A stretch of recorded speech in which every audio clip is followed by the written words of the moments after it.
This is the Mega Breaker deck, a deck that combines the elements of fast cycles, such as pressure win conditions and good defense, with the overpoweringly tanky, damage-dealing Mega Knight.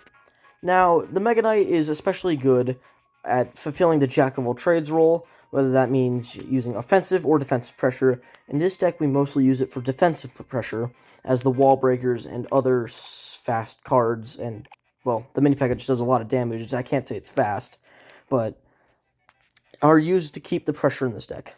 Now, since creating this deck, I have several replays that I would like to share, and while two of them did end up in forfeits, such as this game against Classic Logbait, where they just kind of like, they saw I had log and quit, or this deck, where I defended like a 20 elixir push, and then he quit, which I will actually be sharing a bit of this replay here, just to show a larger, how to counter pretty much swarm cards. Tanky swarm cards like the Royal Recruit specifically. As you can see in this little demo thing that Supercell sets up, they have excellent lane coverage and pressure control. This is just 2v2 shenanigans with my friend.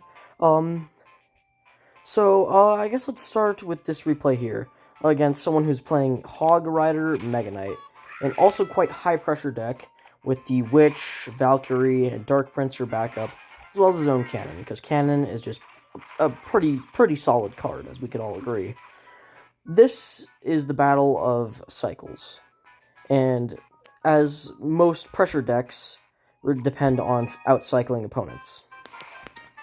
However, with his more expensive cards, such as the Hog Rider for my wall breakers instead of my wall breakers, or his Minion Horde for my bats, he starts to slow down. Now, I use the wall breakers here to test for counters, while he immediately spams Mega Knight after using arrows. I use my own Mega Knight.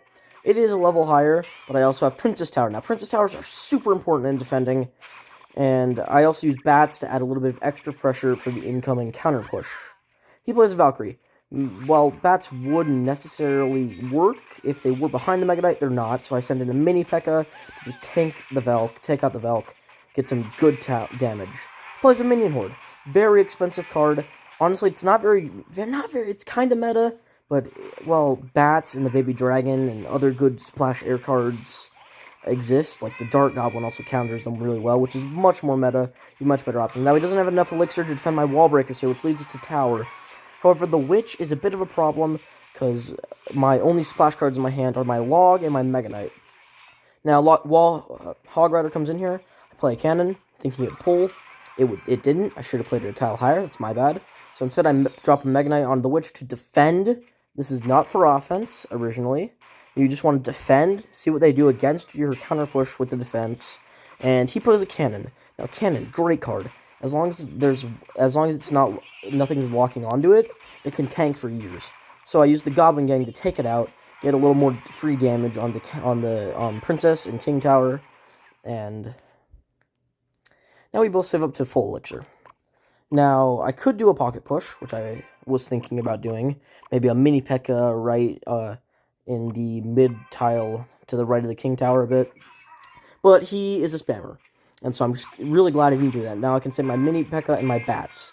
Now, the mini P.E.K.K.A. can tank a lot of damage. The bats do exceptional exceptional swarm damage, and my Baby Dragon can take out his Minion Horde counter. Now, I correctly placed my cannon this time. A little higher, because I was kind of scared of messing up like the last time. That's okay. He misses my cannon with his arrows, which is huge. An absolutely awful mistake to make when playing against Fast Cycle, because even the slightest slip-up can lead to, well, your loss. Now we're going into 30 seconds, especially, he starts to build up a larger push. I put a mini P.E.K.K.A. in the pocket for Crown Tower damage, hoping to pull the Mega Knight. Didn't really work out. But that's okay, because this is a Fast Cycle deck. So while I do just drop a Mega Knight here, I believe, yes, to deal a good amount of damage, break the Dark Prince shield, knock back things with the Log, and use my bats to counter his Hog Rider, arrows come in. Now, I meant to play a Cannon here. That was my bad. But that's okay, because I split the wall breakers, and you can see the Dark Prince goes charging after that wall breaker. Great, cool little distraction tip. And I used the Cannon here, and if the match had gone on, I would have been able to defend those low-health minions and skeletons. The Dark Prince I could have used, probably just mini P.E.K.K.A. or no Log would have worked. Log would have been great for that, and that's our first game. Now, as mentioned, this game with the log bait was nothing worthwhile. He just saw I had log, quit. But this game right here, this shows how to counter some more control cards like Royal Recruits. Now, like I said earlier, 2 win conditions can absolutely get destroyed by these guys. So, if you just... the first 30 seconds of this match help a lot. Pretty much, you don't want to directly attack the Royal Recruits. You want to wait for them to cross the bridge into your side of the arena here. And that can help you to obviously defend. Because a lot of people... I've noticed, especially in the lower leagues, is like I said, I don't push ladder pretty much at all, other than necessary times. In the lower leagues, people tend to rush and not let their Princess Towers connect. The Princess Tower connections are huge in the defensive scene, especially because it's just, like, if you put down 3 elixirs worth of archers, that's a free 3 elixir saved. Because the Princess Towers, they're built-in defenses. You don't have to pay elixir for them, and they stay up. You can protect them, they have a lot of health. They're pretty much their own tanky. They're almost as tanky as... I mean, I think they are as tanky as a P.E.K.K.A. Now, P.E.K.K.A. comes in here, and while Mega Knight would not be ideal, I instead use a cannon, and I probably did not have to use that mini P.E.K.K.A. there, but that's okay. And pretty much, now he forfeits. I wait for about 2 minutes, and then I figure out that he's actually, like, done, and then I leave. So, yeah, that's about it. Second actual game. We're dealing with this deck. Now, this is a bit odd. I actually feel like it would be good if it had maybe Goblin Barrel instead of Rage. Because I didn't see him use the Rage once. However, the concept is to use a Prince to charge in and tank for your weaker units, such as the Electro Wizard, the Princess, and the Bats. Kind of similar to what this deck is doing, except this is more pressure with wall breakers instead of tankiness like the Prince. And this deck is handled quite well. So this is actually 1v1 showdown mode, so I must admit, because I don't want to lose real trophy ladder points, because, well, level 9 win condition in Arena 15. Now, he plays a Valkyrie. Great counter to the wall breakers. One of the few cards that actually can kill it. He probably also could have used Electro Wizard, or I guess he didn't have log, but yeah. So I use Bats, hoping to get a cheap counter. Plays Electro Wizard, forces out my mini P.E.K.K.A. Now, it's okay. I mean, mini P.E.K.K.A. and Electro Wizard basically goes down here. It's one tap to the tower. But I take out his whole push with a positive elixir trade of 9 for 6. Now, Prince and Princess both come in here. And I decide to save a little elixir and buy myself a little time by resetting the Princess charge. And here I play a Goblin Gang, because, I mean, it's kind of like the Swarm counter. He plays a Log. That's okay, because the Prince is at low enough HP where it'll be taken out by Mega Knight.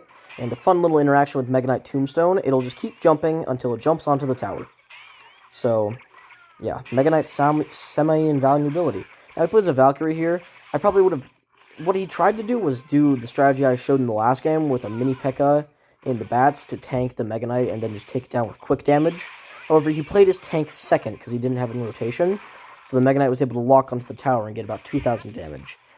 So always try to keep at least one kind of heavier card in your rotation. Whether that's Baby Dragon, or perhaps the Cannon, mini P.E.K.K.A. Actually, Bats do counter the Princess here. I'd like to talk about that.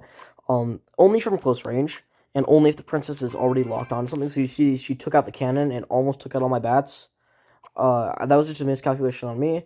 The Cannon's decaying health. Without that, it would have survived one more hit, and that's why I took the risk. Yeah, I see he uses a Prince here. That's what's great about the Wall Breaker's pressure. I love it. Great Pokemon ability. Great in this game.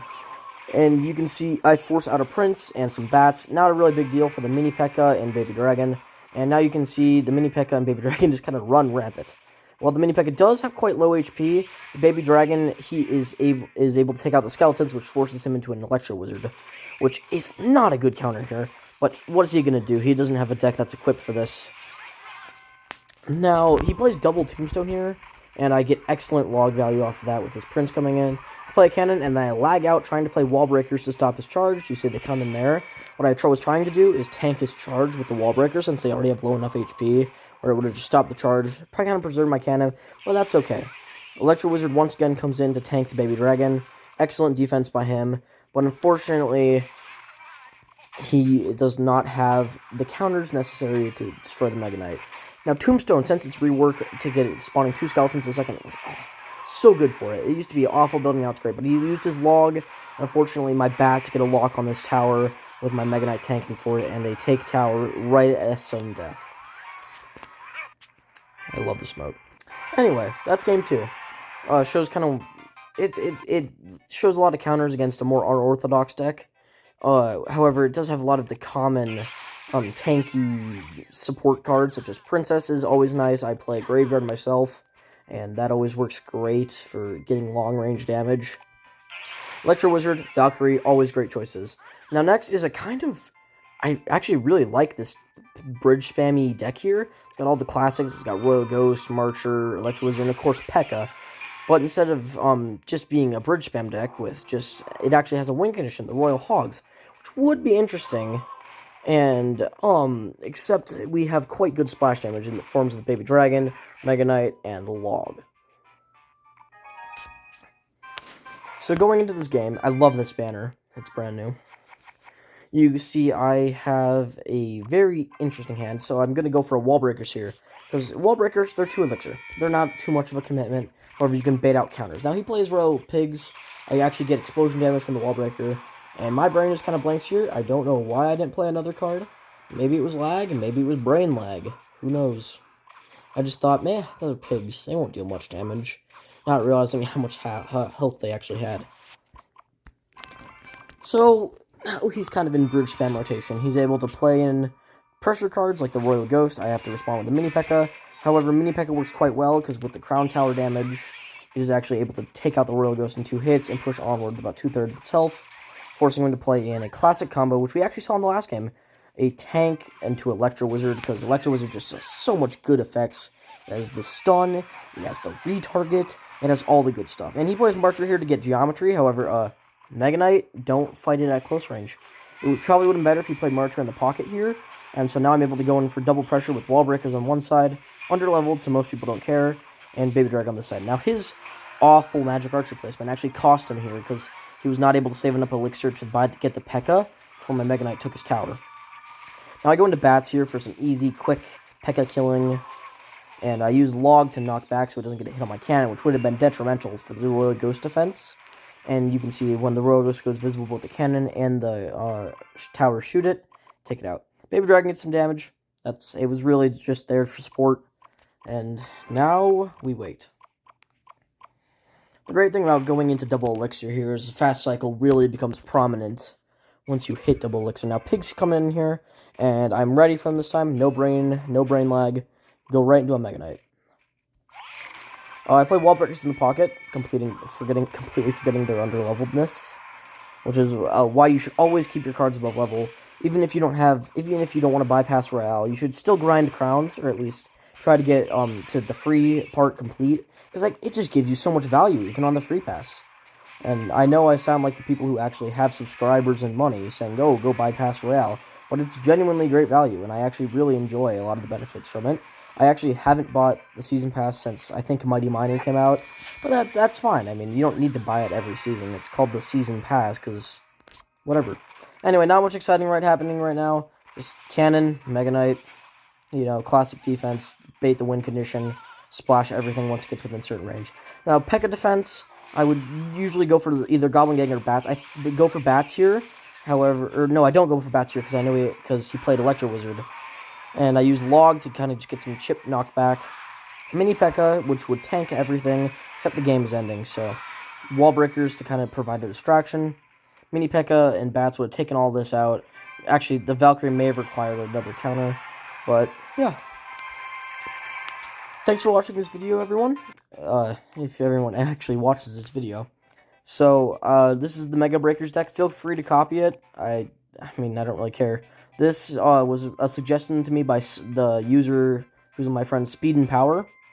You can find him in our clan. He's currently stuck in Serenity Peaks, and that's why he wanted this deck. So, yeah. Shoutouts to him. Have a great day, great night, great whatever, everyone. And if I keep making content, I'll see you soon.